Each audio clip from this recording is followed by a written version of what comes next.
Hello all of you wonderful people, and welcome back to another under 5-minute tutorial. Today we're going to be going over a very simple item sorter, and this is a design by impulseSV. So let's go ahead and jump straight into it.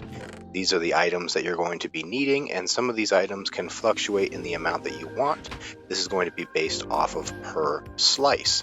And what that means, for those of you who don't know, is that this is a 1 block wide design, meaning you can stack many of them side by side to make this design as long as you want.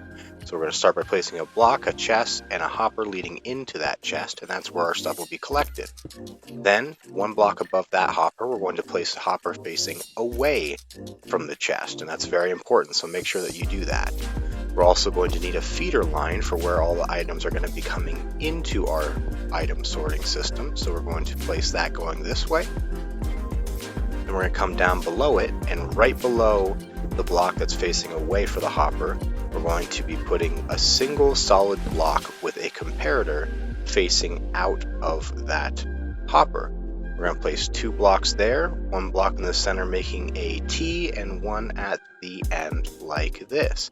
You're going to take your repeater, face it into the block right here, and we're going to be placing a torch on the other side of that block that the repeater is feeding into. And then just 3 redstone dust. And that is the entire sorter all set and ready to go. The only thing left is we need to put in our filter blocks. These blocks can be named items, they can be items that you're guaranteed to not have go through your system, it can be whatever you want. But they have to be unique and they have to not be able to be stacking, so nothing else can go through there. Then you put your chest up here, and this is already done and ready to go. One important thing to note is that you do want to make sure your filter blocks are something that will not go through the system, and the only items that this is going to efficiently take care of is stackable items. Non-stackable items will not work in this item sorting system. So for everything else that you want to be doing, as far as like swords, armor, things like that, you will have to find a different sorting method than this, but this will work for all the other items that are stackable. And we will also want an overflow system, which is what we just installed right here at the back. So you have your item that you want to sort, it's going to be feeding into this chest, and then we're going to go ahead and plop some items in the top that are not the item we're sorting out, and those are all going to make their way right over here into the overflow section. So make sure that you always have an overflow because you do not want to break the system.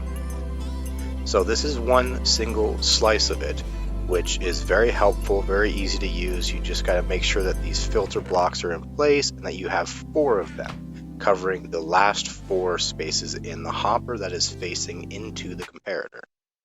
And then at that, we'll go ahead and take care of all the sorting needs that you have. And with this being a slice, you can make as many of these right next to each other as you want to do.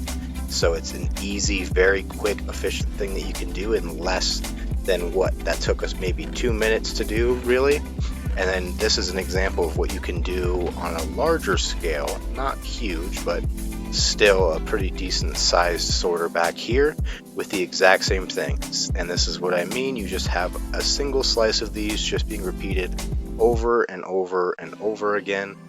The most important part of this that people often screw up with is that you do have to make sure that you have your filter blocks in place. And now a really good way that you can make sure that the item is not going to be something that matches anything else going through your system is to simply take some items that you want to throw away and rename them in an anvil. That makes them unique and they will never merge with anything, even if you send that same item through the system. As long as it's not named the same name, you will not have an issue. But for now, that's all that this will take. Very quick and simple thing that you can throw in your world in under 5 minutes. Love you all to pieces. If you're enjoying these videos, go ahead and like and subscribe and leave a comment down there for me. I love interacting with you all and hope to hear from you guys very, very soon. And until then, this has been Lost with Zero, and I will see you all next time.